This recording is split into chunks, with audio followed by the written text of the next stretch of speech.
घर आई तोतली बहू। मुंबई में रहने वाला सूरज का परिवार अपने बेटे को रिश्ते के लिए लड़की दिखाने लेके जाता है।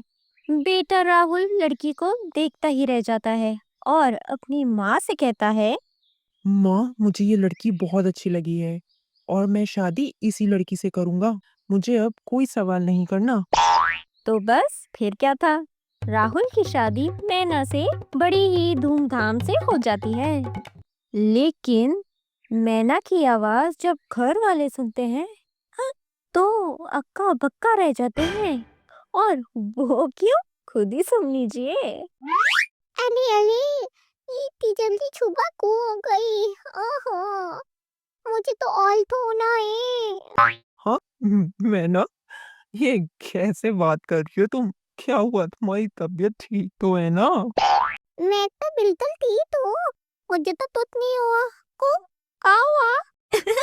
राहुल मैना की आवाज सुनकर फौरन ही समझ जाता है कि जिसकी सुरीली आवाज वो सुनना चाहता था, वो तो तोतली निकली।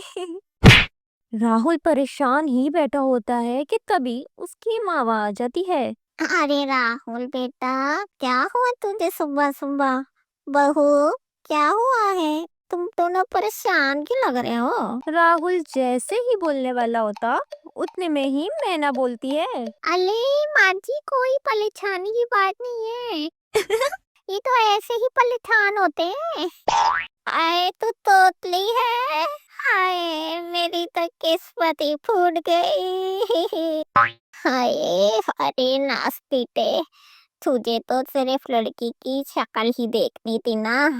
अब देख, देख बैठ के, और जीवन भर यही करते रहना। वेले बाबू ने थाना छाया क्या नहीं? हाँ। अरे माँ, तुम सुबह सुबह क्या बातें करने लगी हो? मैं इसको बाहर कैसे लेके जाऊंगा? मैं सबसे कैसे मिलवाऊंगा? पति और सास को परेशान देखकर मैना कहती है, अरे आप लोग परेशान क्यों हो रहे हो? मैं तुम लाता लूंगी। आप सबके सामने, दोस्तों के सामने, ठीक है? पापा भी तुप लाना तो कहते थे। और अगले दिन ही राहुल मैना को अपने बॉस के घर लेके जाता है और उसको पहले से ही समझा देता है कि वो जरा सी भी आवाज नहीं निकालेगी, चाहे कुछ भी हो जाए। सब खाने की टेबल पे बैठते ही हैं कि राहुल के बॉस की बीवी मैना से उसका नाम पूछती है। तभी राहुल जल्दी से बोल पड़ता है, हाँ, भाभी, मेरी पत्नी का नाम मैना है, मैना। और राहुल अंदर ही अंदर डर रहा होता है कि मैना बोल ना पड़े। अरे राहुल भाई, आप लोग जब से आए हैं, आपकी पत्नी तो कुछ बोलती ही नहीं है। क्या हुआ? कहीं गूंगी तो नहीं है? ये सुनकर मैना बहुत दुखी हो जाती है, लेकिन उसे राहुल की बात याद रहती है कि उसे एक लफ्ज भी नहीं कहना है। अरे भाभी, नहीं नहीं, थोड़ी शर्मीली है ना और कम बोलती है।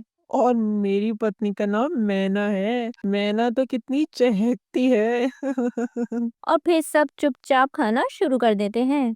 लेकिन बॉस का एक बेटा होता है और वो बहुत ही बदमाश होता है। तो बस फिर क्या था, बच्चा बाहर से जाकर एक चूहे को पकड़ लाता है और जहाँ सब बैठ के खाना खा रहे होते हैं, वहाँ चूहा छोड़ देता है। और जैसे ही मैना चूहे को देखती है, वो डर से बोल पड़ती है, अली, अली, बताओ बताओ, तूहा तूहा, मांगो। मेरे लिए तो तूहा तात लेगा। तो बस फिर क्या था, बच्चा मैना की तोतली आवाज सुनकर जोर जोर से हंसने लगता है। राहुल शर्मिंदा हो जाता है और तभी बॉस की बीवी राहुल को समझाती है कि अरे, ये तो थोतली है। हाँ भाभी, बस मुझे पता नहीं था। मैंने तो बस इसकी खूबसूरती देखी और कुछ नहीं। मगर शादी के बाद मुझे पता चला कि ये तोतली है। अरे भैया, ऐसी कोई बात नहीं है। तोतला होना कोई बीमारी नहीं है। अब इसका इलाज भी है। हाँ, सच्ची भाभी। अब तो मैं फौरन मैना को डॉक्टर के पास लेके जाऊंगा और अब मेरी मैना मैना की तरह कू कू करेगी। क्यों? सब्सक्राइब करने वालों के लिए हमारी तरफ से गुलाब और बहुत सारा थैंक यू। और जिन्होंने सब्सक्राइब नहीं किया वो जल्दी से सब्सक्राइब कर ले और ये लाल गुलाब ले जाए। तो वीडियो को लाइक करिए और चैनल बच्चों की दुनिया को सब्सक्राइब करिए। मेरे साथ जुड़ी रहिए अगली मजेदार कहानियों के लिए।